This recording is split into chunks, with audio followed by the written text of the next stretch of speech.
Sir ये आपका एक यहाँ पे क्या बोलते हैं बच्चों के लिए आश्रम आपने कर रखा है, गुरुकुल कर रखा है, आश्रम बोलना गलत होगा, गुरुकुल है। जो पुराना पद्धति थी ऋषि मुनियों के टाइम का था वो उस टाइप का मैं देखा है, और अभी मैं थोड़ा बहुत उसकी झलक भी अपने दर्शकों को दिखाना चाहूँगा। वो क्या है, थोड़ा शॉर्ट एंड स्वीट में आप उसके बारे में थोड़ा सा आप बता दीजिए। जैसे महाराणा प्रताप गुरुकुल गए, खुद का काम खुद किए। जी सर। श्री कृष्ण भगवान खुद काम किए। तो इस गुरुकुल में वही परंपरा है कि अपना काम खुद करते करते पढ़ो। तो कोई काम छोटा नहीं होता है। तो झाड़ू लगाना, पोछे करना, सब बच्चे खुद करने का अभी से सारा प्रयत्न करते हैं। तो खुद काम किए। फिर 4 भाषा है, हिंदी, गुजराती, इंग्लिश एंड संस्कृत। गणित के अंदर वैदिक गणित और नया भी जो आधुनिक अच्छा है वो हम स्वीकार करते हैं। हमारा हिसाब से कुछ सिलेबस नया डिजाइन किया है। वैसे ही बिजनेस मैनेजमेंट है, लेकिन जो मैं पैसा कमा रहा हूँ वो शुभ लक्ष्मी है क्या? इकोनॉमिक्स है, मतलब इस इकोनॉमिक्स में दूसरे की जेब में से कैसे रुपये निकालना, ऐसा नहीं। उनका कुछ अच्छा करके शुभ लक्ष्मी आए, ये अभी से उसको संस्कार देना। वैसे ही गौपालन है। तो अभी मेरा हमारे यहाँ पे 15 साल के 3 बच्चे, तीनों 8-10 गाय दो लेते, तो खुद काम करते, गोबर उठाना, मेहनत करना। और कृषि, तो अभी से बच्चे कृषि सीखते हैं। संगीत, नृत्य, रूप मलखम, पोल मलखम, कलरी पैटू, तो ये सारे विषय हैं। मैं भी देख रहा था सर, आपको रोकना चाहूँगा। अभी वो गोबर साफ कर रहे थे, फिर हवन किया, फिर गायों की आरती की, फिर अंदर कल जन्माष्टमी है तो उनकी वो उसकी तैयारी कर रहे थे। तो मतलब हर सेक्टर से, हर एक्टिविटी से उनको जोड़ा हुआ है, धरातल से वो काम कर रहे हैं। आगे बताइए सर, कहाँ से एक मैं रोकना चाहूँगा कि आप सोच रहे होंगे दर्शक कि गरीब बच्चे हैं, गरीब नहीं है, हर सेक्टर का यहाँ बच्चा है। किस टाइप के बच्चे आपके यहाँ पे है सर, उसके बारे में बताइए सर।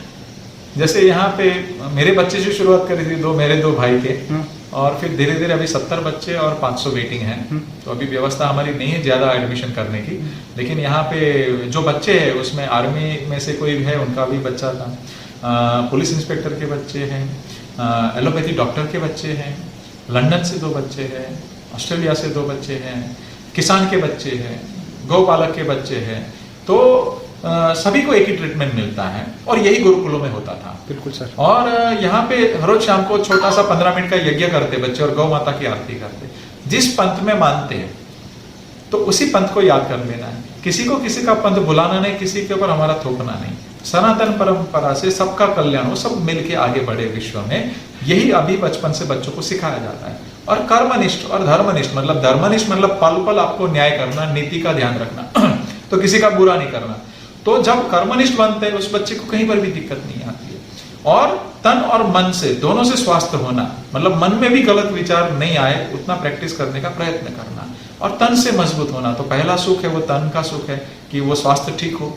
तो अभी से हमारे 10 साल के बच्चे भी जब घर पे जाते तो माँ को बोलते कि माँ ये दोनों मिक्स मत कीजिए, वो विरुद्ध आहार है, चमड़ी का रोग होगा।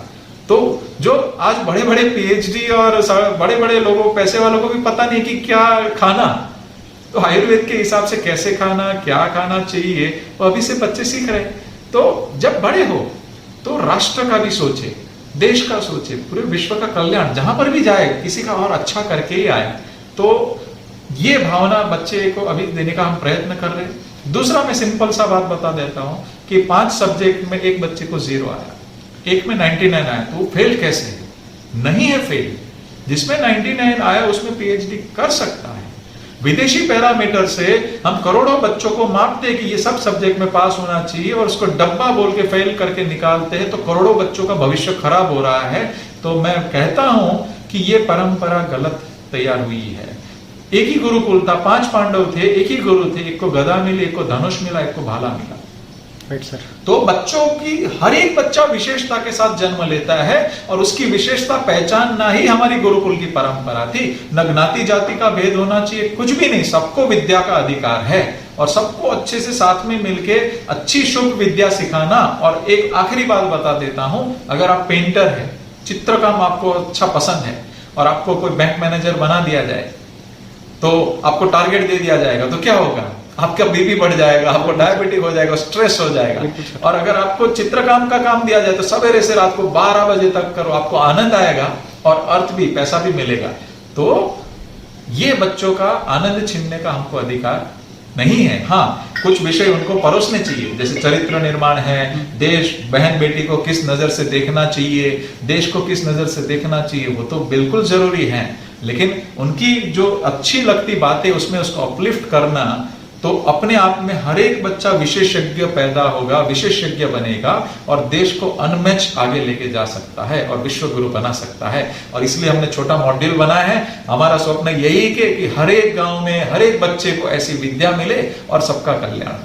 लास्ट फ्यूचर प्लान क्या है, बस इसके बारे में बता दीजिए आपका। फ्यूचर प्लान तो यही है कि ये हमारा एक छोटा मॉडल है। भविष्य में ऐसे सिलेबस सरकार में जाए, ऐसे ही गुरुकुल हर एक गांव में हो, हर एक बच्चे को ऐसी विद्या मिले कि उसको अच्छा भोजन मिले, अच्छा विरुद्ध आहार की ज्ञान मिले और राष्ट्र की संपत्ति जो है पुरानी धरोहर उसको भी संजोए और नया अच्छा मक्खन भी संजो के आगे बढ़े। Thank you so much sir, thank you.